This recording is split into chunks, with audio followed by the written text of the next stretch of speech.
welcome back to A Better World. This is your host, Mitchell J. Rabin, and I'm very glad you're joining us again today. Today we're going to have another very interesting show. We have with us the author of this book, Walking Through Walls, Philip Smith. This is a really interesting, and I may say very, very funny book about Philip's life as a child, primarily, and a teenager growing up in a very unusual home for the United States of America, and even more unusual for Miami in the 50s. Philip himself is an artist of some renown with art exhibits in a number of different museums in New York and elsewhere. He also worked for GQ for many years as the managing editor. Correct. Managing editor, and has really a distinguished professional life on his own. And during the last number of years, reflecting on his own family of origin, he decided to pay homage to his father and mother, but especially his father, who was nothing short of an exceptional human being. And in fact, it probably would be best understood as he is another type of Edgar Cayce. And you don't run across that very often. Yet, in fact, in Philip's own home, he did. And so today's show is going to be exploring, you could say, the nuances of what it was like to be growing up in that family and the kind of gifts that his father has left us all, a legacy that to this day are of great value, and we'll be looking at all of that. So Philip, great to have you on the show. I'm delighted, Mitch. Always a pleasure to speak with you. Good. Now, we had you on the radio show, A Better World Radio, Right. just a few short weeks ago, which was a complete delight. Thank you. I I had a great time. So much fun. Yeah, me too. Me too. Because you have articulated your own family's experience, your experience in the family, so hilariously and yet touchingly.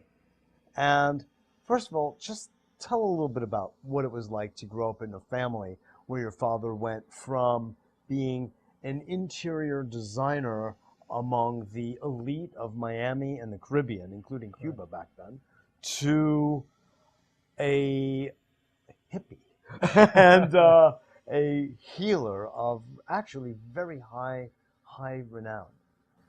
Yeah, my father, we actually had you can't have a normal childhood with a father as an interior decorator, but In the first place. yes, Right. but we did have a sort of normal life. My parents were sort of jet setters in the early days, and my father was always interested in philosophy. I actually found, when I was writing the book, I found a diary from 1925, and he was 21 at the time, and he was listing all the books he was reading, and they were on Buddhism, Hinduism, Christian Science, and these are books that there was no Barnes & Noble. He had to get from Esoteric sources. yeah, in London, or we'd write away from them. He'd wait months for them. But then in the 60s, suddenly one day he discovered he could talk to dead people and he could heal people. And it wasn't just laying on of hands. He started being able to actually diagnose people accurately, the size of the tumor, or when they got breast cancer, why they got breast cancer. And it became this obsession that took over my father and our family, and it really was extraordinary, because back in the 60s, it's not like there was no understanding of this in society. So I had a very schizophrenic childhood where I would be home watching these miracles, and then I'd go to school and I couldn't say anything. I mean, I didn't say what my father did, or I never invited friends over to the house. Like it could have been that the girl, Sally, sitting next to you, her mother had, God forbid, lung cancer, and you probably may have felt like you had an answer, your father, who could go, well, yeah, that's nothing. It's like, a headache. And you couldn't say anything because of the stigma. Well, the stigma, and also there was a real concern that he would get arrested for practicing medicine without a license. The FDA came after him. And even on my mother's side, the relatives there were highly skeptical. But when my grandmother got sick, Your mother's mother? my mother's mother, and the doctors basically said that she had kidney cancer and that they were going to operate, but they didn't think she could live. I went to my father. And That doesn't usually stop them. Yeah, exactly. Well, and this is a time before CAT scans and MRI, so they couldn't really accurately diagnose, or PET scans.